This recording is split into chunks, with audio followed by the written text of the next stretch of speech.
Hi guys, welcome to Nesting with GYK. And well, on the topic of education stocks, you guys can interject with your questions, but let's say it has been a bloodbath, right? So EDU, New Oriental, which is a fairly reasonable company, has gone from $20 to $2, and this one is a fraud. So, well, I was going to short it, but I was too busy and didn't have the time to watch the charts, so I didn't do anything. But this one is a fraud, so it went down a bit more than a reasonable company did. And then TAL, well, it's gone from $90 to $4. Why is that? There is a overarching objective. So the idea was that, as I mentioned in the previous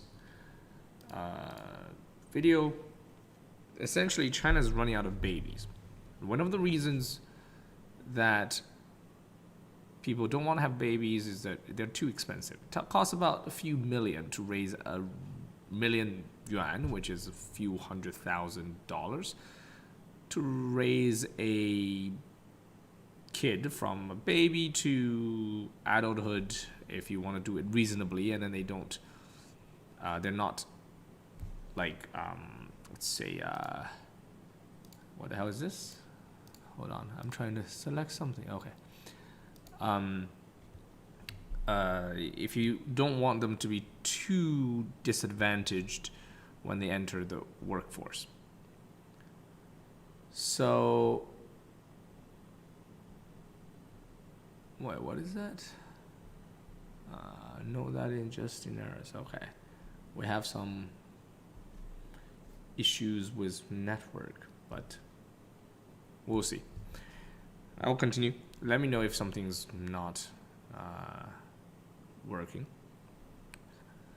So the birth rate is now 1.3, and I think population is now going down, even though the census said the population is still going up slightly. And that has the higher ups very worried, and they're now set on trying to reduce the cost of having babies. And education is definitely one of those obstacles. So that is the main reason I'm not particularly fond of these stocks, even though they're now down 80-90%, because you're now going against the political headwind. Anytime you want to make any money, you get bashed. So the particular policy was that any K to 12 after school education has to be, they're basically banned. Right? They're divided into two categories. One, they call it, I don't even know how to translate, 素质教育. The other one is like 学科教育. 学科教育 literally translates into like subject education, and that basically means like Chinese, math, English, anything that can be examined upon in school. So all of that is basically banned. Like, no. And then for 素质教育, things like piano or like computer programming, okay, you can do it, but then since everybody that used to do subject education now is forced into this market, your competition just went up like crazy. And also the government won't like you a lot, so who knows at what point they will decide, well, having this kind of 素质教育 is not good either because we don't want many people compete on their piano abilities, whatever. So, yeah, so the entire regime is now against you. So, not very positive outlook. Okay, so let's look at some more information. Yeah, so one thing is the cancellation of English exams. Well, Shanghai is the first city that instituted this. So for primary schools and secondary, I think just primary schools, you can no longer have English exams.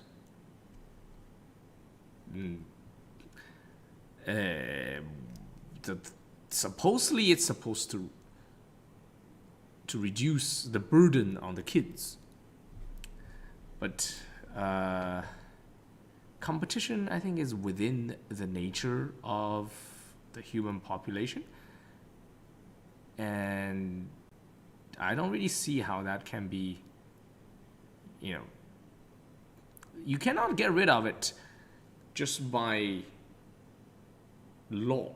So eventually there'll be black market for education in China. And sounds ridiculous, a black market for education, but it will happen if, given this. And for the actual rich people, then you can always find private tutors because they haven't yet banned private tutors. And also, it's very hard to ban because who knows what you're doing at my home unless you have cameras in my home. But hopefully we won't get to that soon. And so there was another policy that came out that says any private educational institute that I don't fully remember, but essentially any private educational institute that works in K-12 has to be non-profit. It didn't used to be that case. So if it has to be non-profit, then there will be no money gained there, and no capital will go there. So that's that. And on top of that, following that overarching theme, which is the demographics issue, the cliff that is clearly happening in the birth rate, there's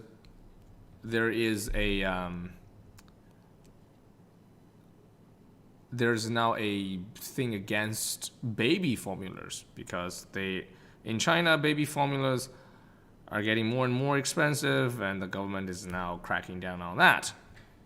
And around that, we also have another thing. The mouthpiece of the government is now saying that games, electronic games, or mobile phone games, they call it psychological opium. I mean, I still remember when I was growing up in the 90s, these games were referred as psychological heroin. I guess opium is slightly better than heroin, maybe. But in the 2010s, early 2010s and early 2000s, that thing, that psychological opium or drug thing, has slowly faded away from sight, but now it's coming back. So that is what hit Tencent pretty hard, and you can see everything is around the kids. So we are now into well, the zeitgeist is that, well, we have to get the birth rate up, so anything stand in that way is going to get punished. So if you look at any China-related investment, if your industry is in any way related to reducing birth rate, then be careful, it might be the next one. So yeah, that's from education to everything else. The theme is common. There aren't enough babies, and then the government wants more babies. So anything that doesn't help this or in any way hinders this goal will get removed out of the way. Okay, so question time. If any of the viewers have any questions, I will take questions for another 10 minutes before I go to bed. I have to wake up pretty early tomorrow to drive to Shanghai.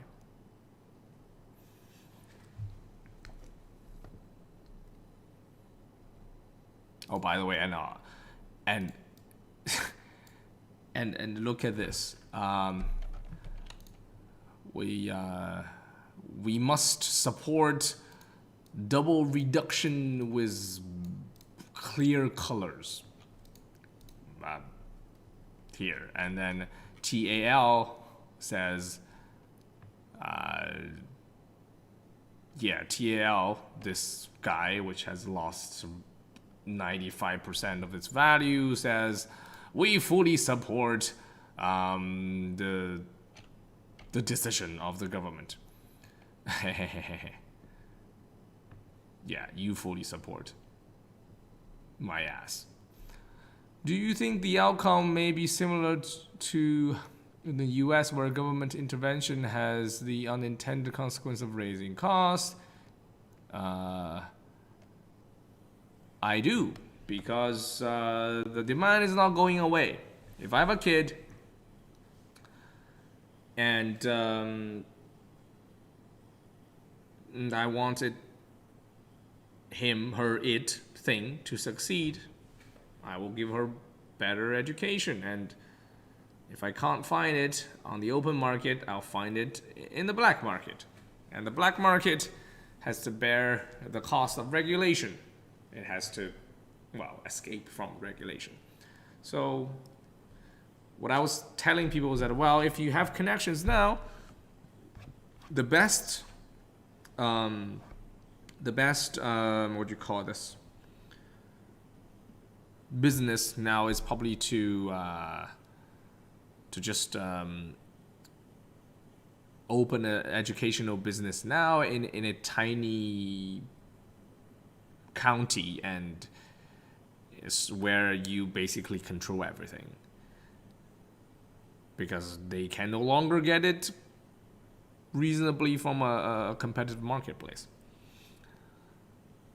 Take on Tencent Music. Well, Tencent, I'm not a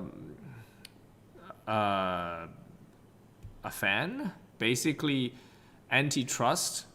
Well, the government is now they're set on breaking down the internet giants rather than fostering them. There used to be a period of time where these internet giants were viewed as tools for maintaining their regime. Now they are viewed as threats.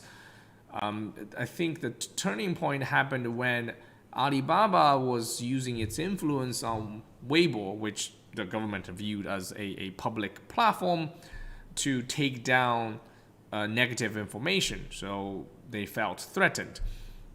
That used to be a monopoly. That power used to be exclusive to the government, but they think that they're getting challenged. So after that, they started cracking down on all these large conglomerates. And the main moat of Tencent Music used to be that they had lots of money, and then they were able to buy exclusive rights. And I'm not just pulling that out of my ass. Most of my colleagues who buy Tencent music premium membership is due to their music selection, because they have exclusive access to, well, Jay Chou, for example. Jay Chou is so influential that having exclusive access to Jay Chou's music was a huge deal. But yeah, so that's no longer the case. And well, Tencent Music, I mean, they're probably going to split the market with NetEase. If you want to buy it, it's probably on valuations now. But they no longer have that mode, and that mode can no longer be built. Updates on Shanghai Airport. Don't have much updates there. China is getting a wave of infections, and that's definitely not good for the airports. But who knows what's going to happen later?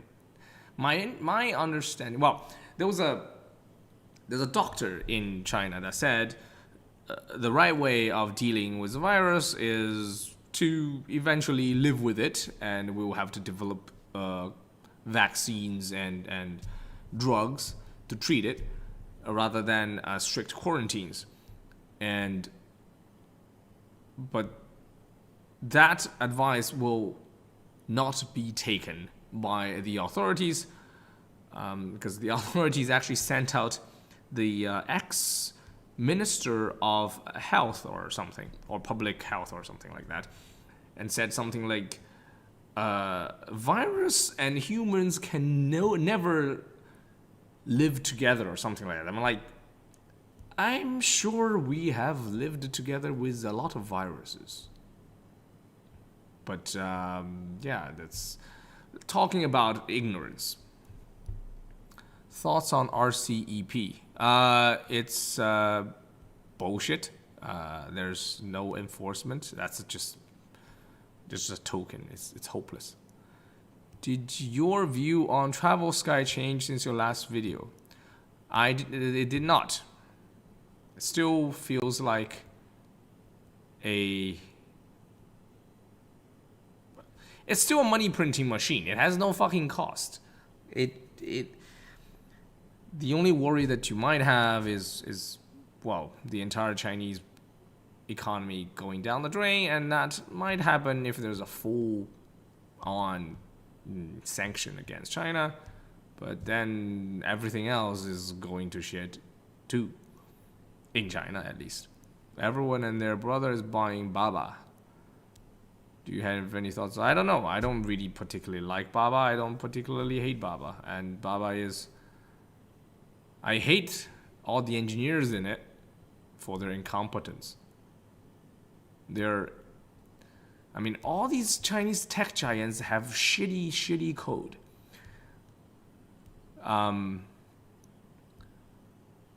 Let me see if I can find an example of that.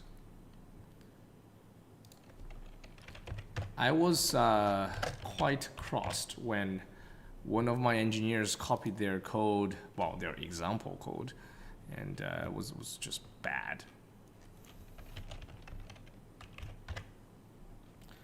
It was shit. Hold on.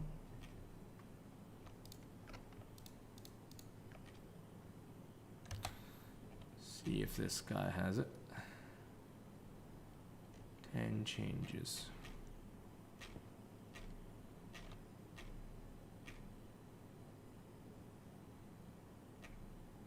Well, I can't find an example for it, but the gist is that within their API, the same API, the same endpoint, their casing is different. They use two words for the same thing. Their English is shit, so all the naming is fucked up, and they sometimes they do corp_ID and sometimes they don't. and within their example Java code, the performance is shit because they never cache the expensive operations, and the comments are completely pointless. Basically, it says A equals B, and the comment says we set A to B. I mean, like, what the fuck? Anyway, I hate their engineers. Any companies that you find interesting enough to invest this year? Well, I bought a lot of Force Agro last year, and Adecco Agro, which has, I think Adecco has tanked today for like 12%, but from last year I still made quite a bit of money. And I bought Rus Agro as well, so a lot of agriculture stuff. So fertilizer, agriculture stuff. Basically, I'm still betting on inflation.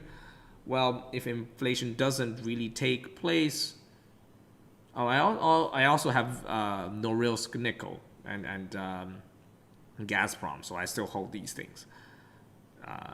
Yeah. What Chinese companies on your radar? Well, just Travel Sky, basically. Do you still own Dynacore? Yes, I still own Dynacore. Okay, I think that's all for tonight. Oh, it does feel quite dangerous to live here, and